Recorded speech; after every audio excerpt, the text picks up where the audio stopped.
You're listening to the Question and Answer program with our Bible teacher, Dr. J. Vernon McGee, who for over 30 years answered the questions of his many listeners, which we continue to air for future generations of Bible students. This, of course, is a ministry of the Through the Bible radio network. Now, dispensations is a subject that many believers are ignorant of, and they're uncertain about the meaning or the implications of this system of interpretation. A listener in Austin, Texas wants an explanation and wonders why there is disagreement about the dispensations.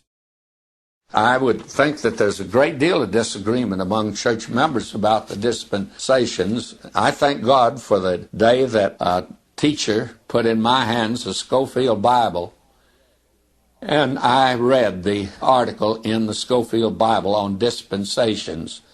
It did say there that it's a period of time, and that's all right, but it's more than just a period of time. Actually, it's a system whereby God has dealt with man. God has dealt with man on several different bases.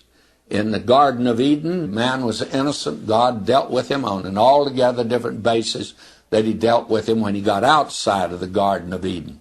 Then he dealt with him by his conscience. Man didn't do so well under conscience. And then God put man under human government. And in fact, his nation, Israel, was formed at that time. God gave them a theocracy. They were to be governed by him.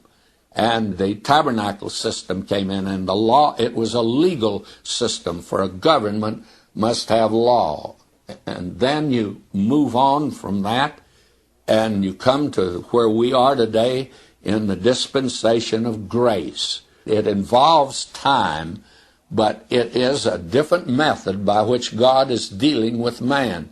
But back of all of this is one great truth and fact, that everything before Christ came and died on the cross looked forward to that cross, because God has never saved a sinner except by one way, and that's the death and resurrection of Jesus Christ. And therefore, today we look back in faith.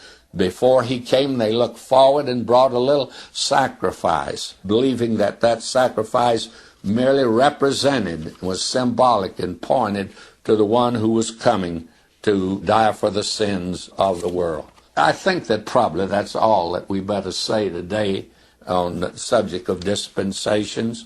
And there's coming another dispensation after the church leaves this earth. Why, man is going to go back again under a legal system. Then in the millennium, it'll be an altogether different system at that time.